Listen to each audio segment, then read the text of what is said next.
Quand tu viens pour la première fois à une église, tu as tellement de choses que tu as vécues. Ça fait 42 ans qu'on est dans le ministère.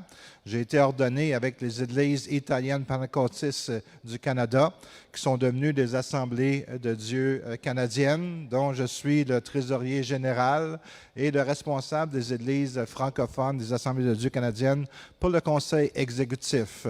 Alors, on a fait beaucoup de cheminement depuis ce temps-là. Mais il y a une chose qui est au-dessus de toutes ces choses-là. J'aime beaucoup Jésus. Puis des fois, les titres, ça ne décrit pas qui qu'on est vraiment. Il y a toute ma vie, j'avais un très bon emploi. Je travaillais pour la compagnie Shell, la raffinerie à Montréal-Est. J'ai travaillé 10 ans et je gagnais en 1981 autour de 50 000 € par an. Et Dieu m'a appelé dans le ministère. Et j'ai laissé mon emploi. J'ai dit au pasteur Manifo, qui était pasteur là, Dieu me dit que je m'en viens à temps plein dans le ministère. Alors, que tu fais ce que tu veux, c'est correct. Il dit, un instant, il faut que je parle avec mon comité. Alors, le comité s'est rencontré. Puis, il m'a rappelé plusieurs semaines après. Puis, il dit, OK, on va donner 12 000 $ par année. De 50 000 €, ou dans ce temps-là, c'est 70 000 $. Il y a un échange. À 12 000 $, ça a été comme une grosse drop. Mais j'étais tellement convaincu que Dieu m'appelait dans le ministère, j'avais cette certitude-là. Puis, tu sais, quand que tu es un avec le Seigneur, tu es prêt à faire n'importe quoi. Parce qu'il vit en toi, puis il te parle, tu sais exactement qu'est-ce que tu dois faire. Puis, c'est un peu le message de ce matin. Le titre de mon message, c'est « Quand tu sauras qui tu es, tout changera. » Et beaucoup de chrétiens ne savent pas qui ils sont. Puis la première pensée que j'ai, c'est il y a deux sortes de chrétiens. Ça, c'est à Montréal, je ne sais pas ici. Il y a les connectés et les non connectés. Est-ce qu'il y a des gens qui sont connectés ici ce matin? Est-ce qu'il y a des gens qui sont connectés ici ce matin? J'aime ça quand il y a une participation des gens. OK? Alors, je n'arrive pas pour dire Alléluia, Amen. Je ne sais pas si ça se fait ici. Mais si le pasteur donne la permission, allez-y. Est-ce que je peux entendre un Alléluia? Alléluia. Gloire à Dieu. Jésus est bon? Amen.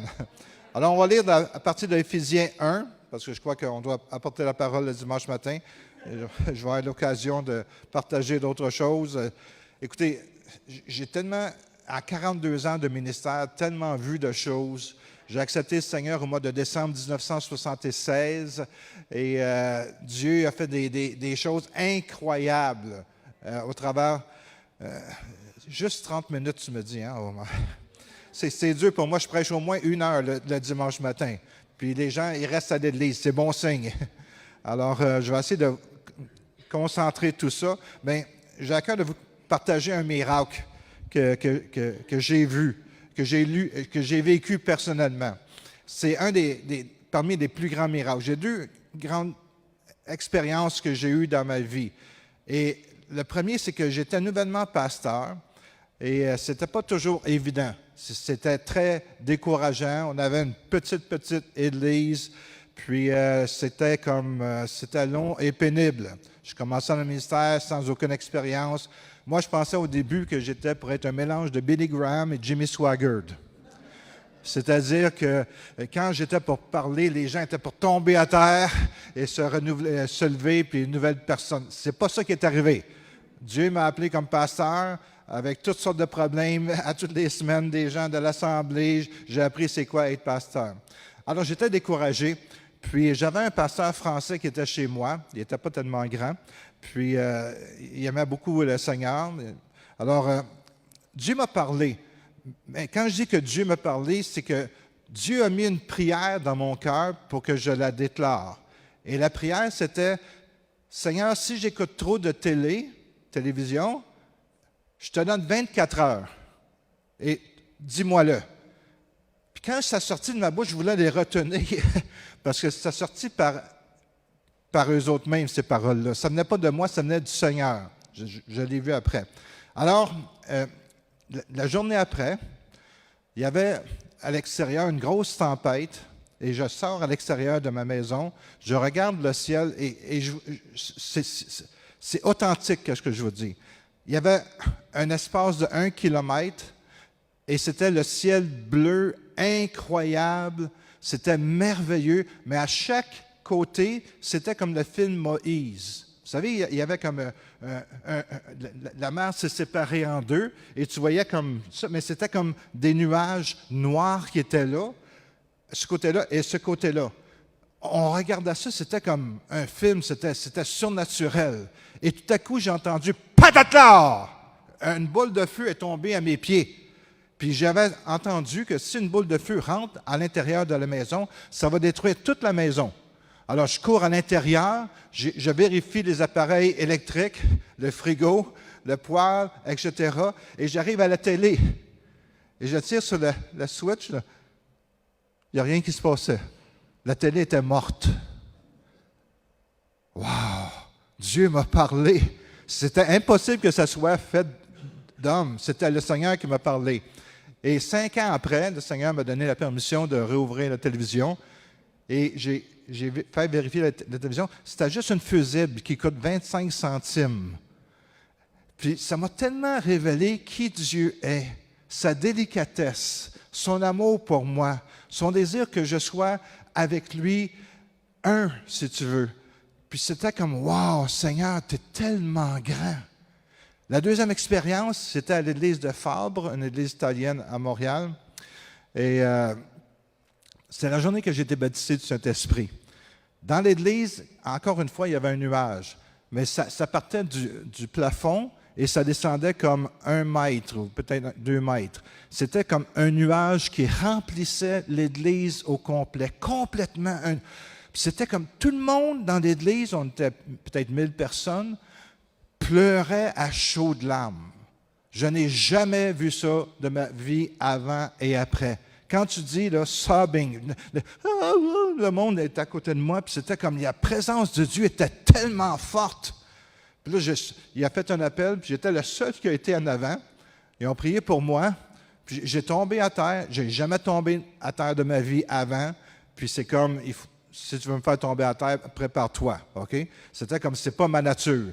Puis j'ai commencé à parler en langue, puis à louer le Seigneur. Je pleurais, j'avais des larmes. Puis dans ma tête, ça me disait, c'est toi qui es en train de créer ces propres paroles-là. L'esprit rationnel, des fois, qu'on a dans des événements surnaturels, c'était comme, à partir de ce moment-là, il s'est passé quelque chose dans ma vie. Je suis devenu davantage saint, ou je cherchais plus la pureté. Avant ça, j'étais un peu charnel, puis je suis devenu un peu plus spirituel. Puis quand le Seigneur est en toi, tu deviens plus spirituel. Puis le Seigneur dit qu'on est des êtres spirituels. Puis on doit vivre par l'Esprit de Dieu. Est-ce que je peux entendre un Amen? Amen. OK, on va dans la parole maintenant. Alors, Éphésiens 1, c'est pourquoi moi aussi ai entendu parler de votre foi au Seigneur Jésus et de votre amour pour tous les saints. Est-ce qu'il y a une grande foi dans cette église-là, ici? Est-ce qu'il y a beaucoup d'amour pour le Seigneur? Amen. Je ne cesse de rendre grâce pour vous, faisant mention de vous dans mes prières. Est-ce que vous comprenez mon français maintenant? OK, parfait. Amen. Je n'aurais pas besoin de parler en anglais. Amen. Afin que le Dieu de notre Seigneur Jésus-Christ, le Père de gloire, vous donne un esprit de sagesse et de révélation. Dites révélation. Est-ce que vous croyez que Dieu peut vous donner un esprit de révélation? Dans sa connaissance, et qu'il illumine les yeux de votre cœur. Il illumine les yeux de notre cœur. Alors, c'est possible que Dieu illumine les yeux de notre cœur et que vous sachiez quelle est l'espérance qui s'attache à son appel, quelle est la richesse de la gloire de son héritage. Wow! Richesse de la gloire de son héritage. Il y a une richesse dans l'héritage que nous avons reçu. Est-ce que je peux entendre un Amen? Quelle est la richesse de la gloire de son héritage qu'il réserve aux saints, c'est-à-dire c'est nous autres? Et quelle est envers nous qui croyons l'infinie grandeur de sa puissance, se manifestant avec efficacité par la vertu de sa force, il a déployé en Christ en le ressuscitant des morts, en le faisant asseoir à sa droite dans les lieux célestes, au-dessus de toute domination. Jésus est assis au-dessus de toute domination, et nous possédons cette autorité-là, de toute autorité, de toute puissance, de toute dignité, et de tout nom qui peut se nommer, non seulement dans le siècle présent, mais encore dans le siècle à venir. Il a tout mis sous ses pieds. Il a donné pour chef suprême à l'Église, qui est son corps, la plénitude de celui qui remplit tout en tout. Écoutez, je crois qu'à part de recevoir un esprit de révélation, personne ne sait qu'est-ce que c'est de dire « je suis un enfant de Dieu ». Et depuis ma tendre naissance spirituelle, ma nouvelle naissance, parce que en 1976, mon épouse, comme elle a partagé, me persécutait. Hein? Elle me parlait de Jésus sans cesse. C'était une persécution pour moi. C'était comme « arrête d'en parler !» Elle continuait. Et un jour, j'ai écouté la télévision chrétienne et ils ont fait un appel à la télé. Ils ont dit « si tu veux accepter Jésus, appelle ce numéro-là ».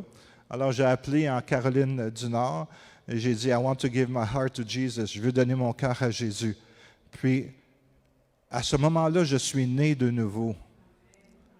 Avant de faire l'appel, je n'étais pas né de nouveau. J'étais l'ancien Pierre. Mais j'ai connu c'est quoi la nouvelle naissance. J'ai su c'est quoi naître de nouveau. Parce que ma manière de penser, de réfléchir avait totalement changé. Puis je passais mes journées à partir de ce moment-là sur le tapis de mon salon à lire la parole de Dieu. Et quand je lisais la parole de Dieu, la parole devenait vivante. Les écrits en noir, là, ça sautait. C'était comme Dieu me parlait, simplement au travers de la nouvelle naissance. Je n'étais pas encore baptisé du Saint-Esprit. Ça, c'était une expérience ultérieure. Mais j'étais tellement heureux de connaître enfin Dieu pour la première fois. Autrement dit, j'étais connecté. Vous savez, ça fait 42 ans que je suis dans le ministère et je vois qu'il y a des gens, des chrétiens qui sont connectés et d'autres qui ne sont pas connectés. Mais c'est merveilleux d'être connecté. Quand tu connais qui tu es en Jésus-Christ, quand tu connais ton Sauveur, quand tu connais ton Maître, quand tu es capable de communiquer avec lui, c'est extraordinaire. Puis, étant donné que j'étais né de nouveau, le premier dimanche, j'ai voulu trouver, puis ça venait de l'intérieur de Dieu, une église qui correspondait à ce que j'avais reçu. Alors, j'étais à l'église catholique, parce que c'était la seule chose que je connaissais. L'église pentecôtiste ou évangélique ou protestante, je ne connaissais pas ça du tout, mais j'étais élevé dans un milieu catholique. J'étais un très bon catholique. J'allais à l'église à Noël et à Pâques. Et pour moi, c'était ça la religion. Puis finalement, mais le dimanche après, j'ai été à l'église catholique. Mais qu'est-ce que le monsieur disait en avant, le prêtre? Ça ne me touchait aucunement. Il n'y avait rien. C'était comme, il parlait tout simplement.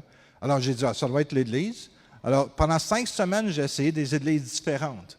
Puis c'était toujours la même chose. Jusqu'à un jour que mon épouse, à son église, il y avait un samedi soir, il organisait un souper pour le poulet. Et comme j'aime le poulet, j'y étais. Et quand je suis arrivé là, il y avait 2 jeunes filles et un jeune garçon qui venaient d'une autre église. Aussitôt que j'ai rentré, j'ai ressenti quelque chose en dedans de moi. J'ai dit à mon épouse, je vais aller à leur église. Je ne les connaissais pas, je n'ai jamais parlé avec eux autres. Je ne savais même pas si c'était des chrétiens. J'ai dit, je vais aller à leur église. Et le lendemain matin, j'ai été à une église italienne, pentecôtiste, église de Fabre. Puis c'est là que j'ai commencé à grandir. Puis, laisse-moi vous dire que quand tu es nouvellement chrétien, tu n'as rien connu de la vie chrétienne des chrétiens avant, tu as toujours vécu dans un milieu païen. Mon père, à chaque 2 mots, il blasphémait. Il buvait comme, je ne sais pas, mettons 5 litres de whisky par jour. Il fumait 2 paquets de cigarettes. Il était très autoritaire, etc. Alors, je n'avais rien connu.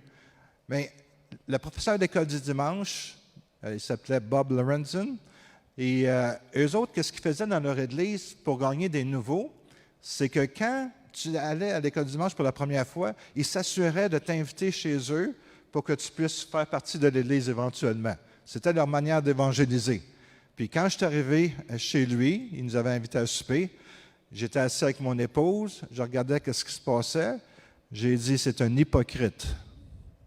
Et la raison que j'ai dit c'est un hypocrite, c'est parce que je n'avais jamais vu quelqu'un se conduire comme un vrai chrétien. Il était gentil, Sa femme était respectueuse. Ses enfants étaient tranquilles. Je n'avais jamais vu ça de ma vie, parce que je venais d'un milieu païen. Alors, des fois, vous ne réalisez pas qui vous êtes en Jésus-Christ. Quand tu as Jésus dans ton foyer, c'est différent de ceux qui ne connaissent pas Jésus. Vous êtes censé de dire Amen. Et j'étais tellement... Ça m'a tellement percuté, je ne sais pas si c'est le mot qu'on doit utiliser, de voir qu'il y avait des gens qui étaient tout à fait autres que moi j'étais. Je croyais sincèrement que c'était des hypocrites qui essayaient de mettre un spectacle devant nous pour nous influencer, jusqu'à temps que j'ai réalisé que c'était des vrais chrétiens. Vous savez, il y a ceux qui sont connectés puis ceux qui ne sont pas connectés. Puis il y a une grosse différence.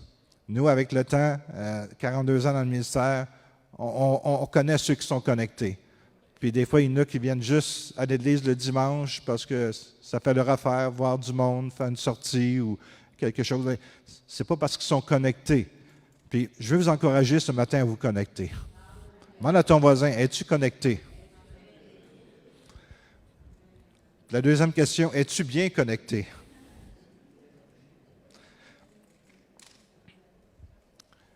Alors, dans ma relation avec le Seigneur, il y a différentes étapes. Hein? Quand tu es connecté, tu parles avec le Seigneur, c'est comme tu as une relation avec lui, puis tu vas de gloire en gloire. Et j'ai eu beaucoup d'expériences avec le Seigneur. Une en particulier, c'est, étant donné que je n'avais jamais eu d'amour dans mon foyer, dire que Dieu m'aime, c'était des gros mots. C'était dur à croire. La parole dit que Dieu nous aime. C'est une chose. Mais expérimenter l'amour de Dieu, c'est une autre chose. Surtout que quand ton cœur est dur. Parce que quand tu as été élevé avec un père qui blasphème à tous les deux mots, qui est très autoritaire, tu n'as pas connu beaucoup d'amour, excepté celle de ma mère qui nous aimait. Mais dire que Dieu t'aime, c'est une chose. D'expérimenter, c'est une autre chose. Et pendant 2 ans, je chantais un chant, « Merveilleux amour, amour de Dieu pour moi ». Et pendant 2 ans, je chantais ça, puis je chantais absolument rien. Jusqu'à un jour où c'est que je chantais, puis j'ai comme senti l'amour de Dieu descendu sur moi. Et ça te change totalement. Je vous dis que la vie chrétienne, tu es transformé de gloire en gloire par le Saint-Esprit. Tu ne peux pas toujours rester stagnant. Il faut qu'il se passe des choses dans ta vie pour te rapprocher du Seigneur. Des expériences, parce que Dieu, c'est un Dieu tellement brillant, tellement grand, tellement extraordinaire, que tu ne peux pas toujours rester au même niveau. Tu dois être transformé. Puis Dieu veut te transformer. Mais pour être transformé, tu dois être connecté par le Saint-Esprit dans ta vie. Tu dois le connaître personnellement. Le christianisme, ce n'est pas une religion d'œuvres ou des choses que tu dois faire pour plaire à Dieu. C'est quelque chose de relationnel. Tu dois avoir une relation avec le Seigneur. Puis quand tu as cette relation-là, le Seigneur se révèle à toi de jour en jour. Puis c'est merveilleux de pouvoir marcher avec le Seigneur. Quand je regarde mon ancienne vie, je travaillais à la compagnie Shell, comme je vous ai partagé, puis j'avais un très gros salaire. J'étais dans pas la middle class, la classe moyenne, mais en haut de la classe moyenne, à cause du salaire que je gagnais en 1981. Puis j'ai tout abandonné pour suivre le Seigneur. J'aurais eu ma pension à l'âge de 55 ans. Et ça fait 20 ans que j'aurais pu être pensionné. J'avais planifié passer 6 mois en Floride, dans la chaleur, en hiver, bien entendu, puis en été, venir au Québec, m'acheter une maison à la campagne ou près d'un lac, puis vivre comme ça. Puis le Seigneur a changé mes plans. Mais quand je regarde Oui, ça fait 20 ans que j'aurais pu être retiré, avoir la paix, la joie, etc. Mais quand je regarde ceux qui travaillaient à Shell avec moi, 90% sont tous divorcés. Puis quand il y avait tous des gros bikes, des gros bicycles, des autos de sport, etc., parce qu'ils pouvaient se le permettre, mais ils étaient malheureux. Ils cherchaient toujours quelque chose de nouveau. Moi, j'ai Jésus avec moi. Puis quand tu as Jésus avec toi, ça change toute ta vie. Amen. Tu n'es plus la même personne. Tu ne peux plus être la même personne. Parce que sa force est tellement puissante pour te transformer qu'elle te transforme malgré toi. Merci Seigneur pour tout ce qu'il a fait. Moi, je crois que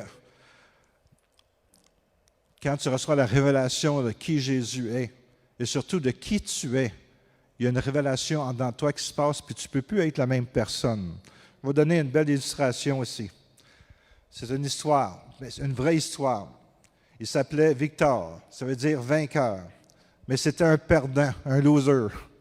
Il y a peut-être des gens qui sont comme ça ici. Ils essaient de faire des choses, puis ça ne fonctionne jamais. À l'école, ça ne marchait pas très bien. Quand il a eu 16 ans, un professeur lui a demandé au conseiller de laisser tomber ses études et d'aller travailler. Mais même dans la vie active, il a fait 76 emplois. Alors, tu peux voir que c'était un perdant. Et en se présentant pour la 77e emploi, la vie de Victor a été complètement changée.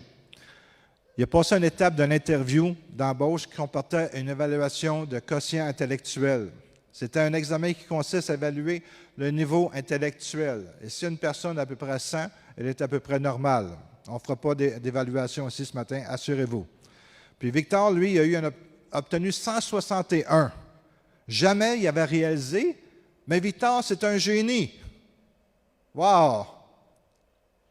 Le fait de découvrir cela a transformé sa vie. Puis des fois, le fait de découvrir qui nous sommes en Jésus-Christ peut transformer notre vie. C'est ainsi que Victor Serienko devint célèbre pour ses recherches dans la chirurgie au laser et qui devint président de la Mensa, une organisation pour les génies. D'une journée, c'est un perdant, un loser, puis l'autre journée, c'est un génie. Puis quand tu découvres qui tu es en Jésus-Christ, tu peux devenir un génie pour le Seigneur. Dieu a dit sur vous des choses extraordinaires. Il dit que vous êtes spécial pour lui. Et quand tu reçois cette révélation, tu ne peux plus jamais être la même personne. Éphésiens 1,15, c'est pourquoi moi aussi, ayant entendu parler de votre foi au Seigneur Jésus, de votre charité pour tous les saints, je ne cesse de rendre grâce pour vous, faisant mention de vous dans mes prières. Savez-vous qu'un jour, on va recevoir les félicitations du Seigneur pour qu'est-ce qu'on a fait sur la terre? Amen. Amen. Chacun d'entre nous, si on est des enfants de Dieu, si on est né de nouveau, on va paraître devant le tribunal de Christ, être jugé pour nos actions. Puis, quand tu es rendu à mon âge, tu as plus de souvenirs que de futurs. Puis, un jour, on va rencontrer le Seigneur, puis j'ai hâte de le rencontrer. Savez-vous pourquoi que j'ai hâte de le rencontrer? Parce que je ne fais pas des œuvres pour gagner mon salut. Mon salut a été gratuit à la croix. Parce que toutes les œuvres que je fais, ce n'est pas les œuvres que moi je veux faire, mais c'est des œuvres que Dieu a préparées d'avance. Puis c'est tellement important de faire les œuvres de Dieu plutôt que nos œuvres. Comme je l'ai mentionné, ça fait 42 ans que je suis pasteur, j'ai vu toutes sortes de choses. Puis il y a beaucoup de chrétiens qui essaient de faire des œuvres par eux-mêmes, par leur sentiments, par leur caractère, par leur volonté. Ils essaient de faire des œuvres pour plaire à Dieu. Mais savez-vous que Dieu, il veut qu'on fasse ses œuvres à lui, et c'est juste ses œuvres à lui qui vont compter à la fin. Et j'essaie de plus en plus de, Seigneur, non pas ma volonté, mais ta volonté, Seigneur. Alors, c'est important que vous puissiez reconnaître qu'est-ce que Dieu te demande, toi. Puis si tu n'as pas de relation, si tu n'es pas connecté avec le Seigneur, tu vas chercher à faire tes propres œuvres pour te valoriser toi-même. Parce que si tu ne sais pas qui tu es en Jésus-Christ, un des premiers signes, c'est que tu vas essayer de te valoriser toi-même, de te promouvoir toi-même. Mais quand tu sais qui tu es en Jésus-Christ, tu n'as plus besoin de te promouvoir Parce que tu sais qui tu es en Jésus-Christ. Et le Seigneur veut qu'on puissions apprendre à être connectés avec lui, de marcher avec lui.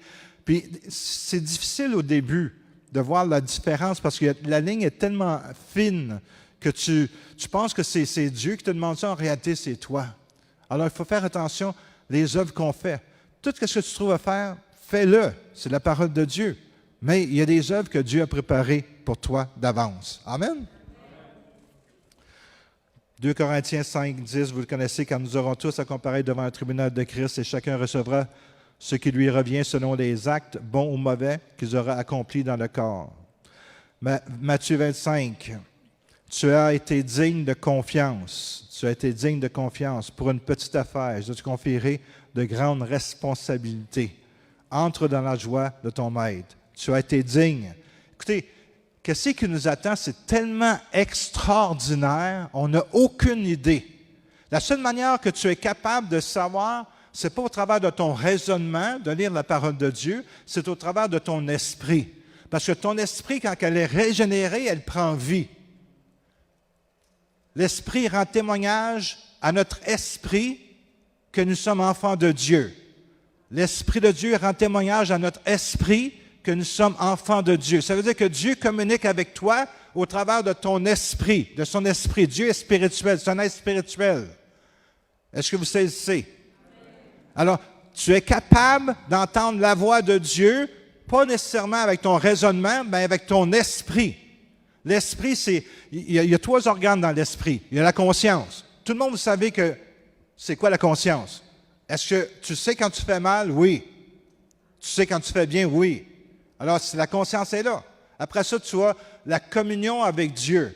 Après ça, tu as l'intuition. Ce sont les 3 organes de notre esprit. On est capable de communiquer avec Dieu. Amen? Puis Dieu nous donne les arts de l'esprit. Les arts, c'est un échantillon de qu'est-ce que le ciel est. On est capable de savoir dans notre esprit qu'est-ce que le ciel, qu'est-ce qui nous attend au ciel. Pourquoi? Parce qu'on a les arts, on a un échantillon à l'intérieur de notre esprit à quoi le ciel ressemble. Puis moi, je me vois des fois avec le Seigneur. C'est comme j'ai hâte d'être avec lui. C'est comme j'ai aucunement peur de mourir. Parce que je sais où c'est que je m'en vais. Paul, il dit, je ne sais pas qu'est-ce qui est le mieux pour moi d'être avec le Seigneur ou d'être ici. Bien, parce que le Seigneur veut que je sois ici, il va rester ici. Je sens la même chose que lui. Je reste ici parce que lui veut, puis aussi pour ma femme, bien entendu. Parce qu'elle a besoin de moi.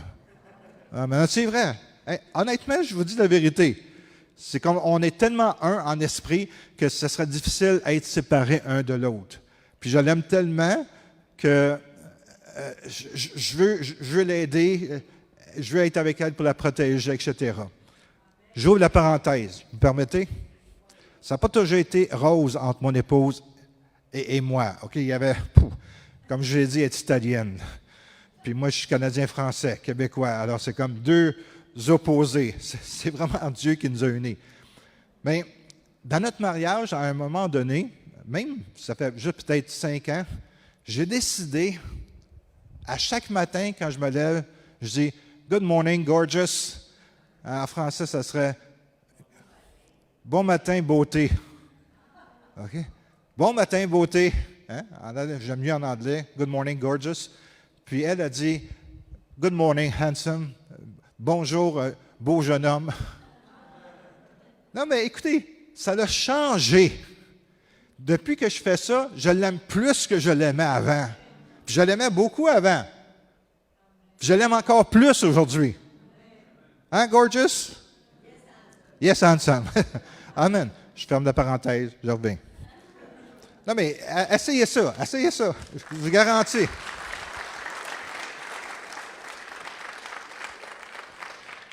OK. Combien de temps qu'il me reste, pasteur? Combien de temps? OK.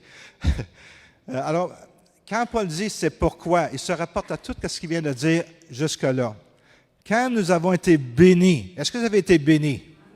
Choisis, prédestinés, adoptés en tant qu'enfants, rachetés, pardonnés, qu'un héritage nous a été donné, que nous avons été scellés et que nous sommes devenus la propriété particulière de Dieu. C'est pour ça que Paul rend grâce. Et moi, je rends grâce à Dieu pour toutes ces choses-là. C'est pas extraordinaire ce que Dieu a fait avec nous? Il y a des nouvelles qui sont parvenues sur les Éphésiens. Ces nouvelles l'ont convaincu que Christ était à l'œuvre dans l'Église d'Éphèse. Pourquoi? Parce qu'ils voyaient les œuvres. Comme je vous ai dit, ce n'est pas des œuvres de la chair, c'est des œuvres de l'Esprit. Est-ce que vous êtes rentré dans les bénédictions ou est-ce que vous êtes juste un spectateur de l'extérieur? Un des signes du véritable chrétien, c'est non seulement la foi, mais aussi l'amour qu'il a pour les uns pour les autres. Puis j'aime bien votre enseigne. Aimez-vous les uns les autres. Quand tu es capable de vivre dans cette dimension d'amour, ça veut dire que ton cœur a été transformé. Je vais juste accélérer parce que il y a 3 choses que vous devriez savoir. Premièrement, c'est quoi l'espérance qui vous attend? Méditez là-dessus. Méditez sur le ciel. Arrêtez de méditer sur vos problèmes. Parce qu'il y a un futur glorieux qui nous attend. On a un espoir. C'est-tu pas merveilleux? On a un espoir. Il y a plusieurs années, un bateau a heurté un sous-marin au large des côtes du Massachusetts. Et le sous-marin a coulé avant que quelqu'un puisse s'échapper. L'équipage était tout piégé. Des bateaux se précipitèrent sur les lieux de la catastrophe, mais aucun d'eux ne pouvait faire quoi que ce soit. Des plongeurs furent envoyés pour évaluer la situation. L'un d'eux a mis son oreille contre la coque du sous-marin pour écouter s'il y avait le moindre bruit. Qu'est-ce qu'il a entendu? C'est quelqu'un qui tapait un message en morse.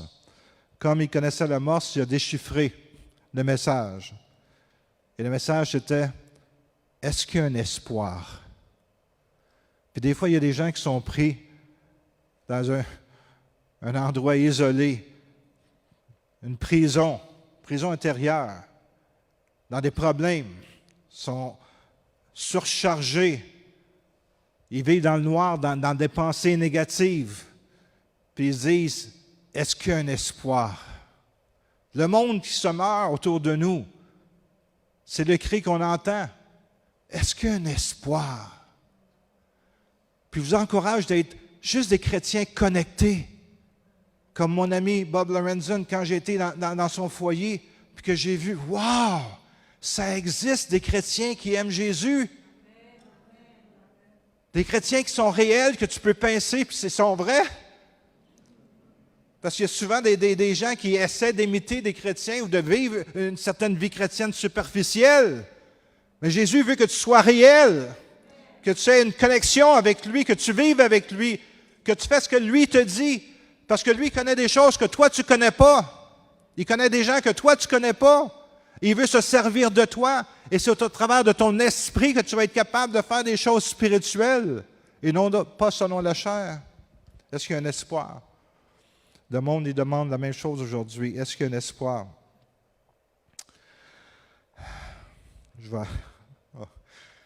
Écoutez, j'aime tellement parler du Seigneur que je passerais comme... C'est valeur qu'on a pu... On ne retourne pas au temps biblique. Vous savez que Paul, il a commencé à prêcher, il faisait clair, puis à 3 heures du matin, il prêchait encore. C'est merveilleux, ça. Peut-être qu'on devrait faire des réunions comme ça. Amen? Tu m'inviteras à ce moment-là, OK? Deuxièmement, que vous sachiez quelle est la glorieuse richesse de son héritage au milieu des saints. Quand on parle des richesses de la Bible, on est enclin à penser aux richesses que Dieu nous a données. Mais la richesse, c'est les saints. C'est ça, ça dit. La richesse, c'est nous autres. On est sa richesse au Seigneur. Vous êtes sa richesse. Vous êtes un bien précieux pour le Seigneur. Dis à ton voisin, tu es précieux pour le Seigneur. On est sa richesse, son héritage, sa possession. Non pas qu'on est si merveilleux que ça, mais à cause de qu'est-ce qu'il a fait au travers de nous. Je vais juste terminer avec une histoire que j'aime beaucoup, cette histoire-là. C'est une de mes favorites. Ça se déroule dans un village où la coutume voulait qu'un homme sage ou qu'un homme paie une dot au père afin que celui-ci donne la permission d'épouser sa fille. Est-ce qu'il y a des Africains ici? Je ne vois pas d'Africains. J'aime beaucoup l'Afrique. Hein? La semaine prochaine, on s'en va au Rwanda commencé une église là-bas. Puis, on a été plusieurs fois au Togo, Côte d'Ivoire, l'Afrique du Sud, Burundi. Puis, le prochain pays, c'est le Rwanda. Puis, ils ont des cultures tellement différentes de nous. Alors, lui, Johnny Lingo, il voulait marier, c'était un beau célibataire, paraissait bien, puis il voulait marier une jeune fille. Et le prix moyen d'une dot d'une jeune fille était de 3 vaches. Nous autres, on rit de ça, hein? Bien, pour eux autres, c'est différent. Pour une fille exceptionnellement belle, ça pouvait monter jusqu'à 5 vaches. Et un jour, Johnny Lingo est allé voir le père de Sarita pour négocier la dot. Immédiatement, les langues se mirent à jacasser, car il était évident que Sarita n'était pas trop belle. En fait, elle était connue comme une fille très ordinaire. D'un autre côté, Johnny Lingo était connu pour être un habile négociateur, et certains spéculaient qu'il serait capable d'obtenir un très bon prix pour, même peut-être le prix d'une vache pour Sarita. Mais Johnny Lingo, il n'a rien fait de tout ça. Il est allé voir le père de Sarita et il a offert 8 vaches pour obtenir sa fille en mariage. 8 vaches? Jamais qu'on a entendu telle chose. Personne n'a jamais offert un prix aussi élevé pour épouser une jeune fille. Et surtout, une fille très ordinaire comme Sarita. Mais après le mariage, une chose étonnante s'est produite. Sarita commençait à adopter une démarche noble. Elle levait la tête, bien droite. Ses yeux brillaient. Elle rayonnait d'une lumière intérieure. Et dans les années qui suivirent, elle fut connue comme la plus belle femme de tout le village.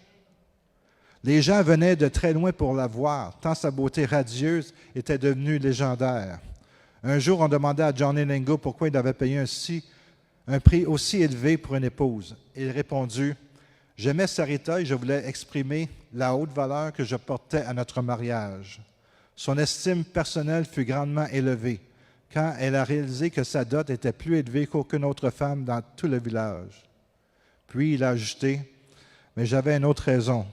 C'était que je voulais épouser une femme qui valait 8 vaches. » C'est la même chose avec nous autres. Si vous connaîtriez la valeur que Dieu a mise sur vous, c'est une valeur inestimable. Dieu vous considère beaucoup plus que la plupart des gens se considèrent eux-mêmes. Il trouve que vous êtes la perle précieuse.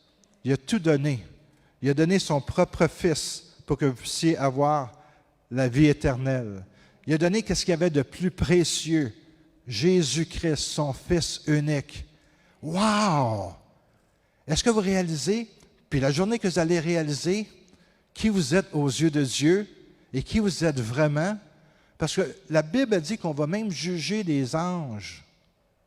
On n'a aucune idée de ce qui nous attend quand on pense simplement dans le rationnel. Mais quand on est capable de communiquer en esprit avec le Seigneur, puis le Seigneur download ou nous partage des choses spirituelles, on est capable de comprendre certaines révélations. Moi, je n'ai jamais été capable de comprendre comment que Dieu a toujours existé. Est-ce qu'il y a quelqu'un qui est capable de m'expliquer comment ça se fait que Dieu a toujours existé? Pourquoi qu'on ne comprend pas? C'est parce que Dieu vit dans cette dimension ici. Et nous autres, on vit dans cette dimension ici. Puis des fois, de temps à autre, il nous donne une petite révélation au travers de notre esprit. Puis on est capable de saisir certaines choses du monde spirituel dans lequel il vit. Mais on n'est pas capable, dans notre dimension, de comprendre les choses de l'esprit. Mais Dieu nous dit qu'on va régner sur des villes. Alors, on vit dans un corps qui est en pourriture, il est en train de pourrir tranquillement. À 75 ans, je n'ai pas l'énergie que j'avais il y a 25 ans. Mais je sais que mon corps spirituel se renouvelait de jour en jour. Puis qu'un jour, je vais être avec le Seigneur pour l'éternité. Éternité. Alors, la plupart des gens investissent dans un corps qui est en train de pourrir, puis ils ignorent le côté spirituel de l'éternité. Éternité, ça veut dire sans fin. Sans fin. On va vivre éternellement avec le Seigneur. On va régner sur des villes. On va régner sur des gens. Il y a des choses extraordinaires qui nous attendent. Mais si on se concentre juste sur notre corps, on fait une grosse erreur. Je veux que vous sachiez que quand tu es connecté après le Seigneur, il y a des choses que le Seigneur download en toi que jamais il aurait pu le faire si tu n'étais pas connecté avec.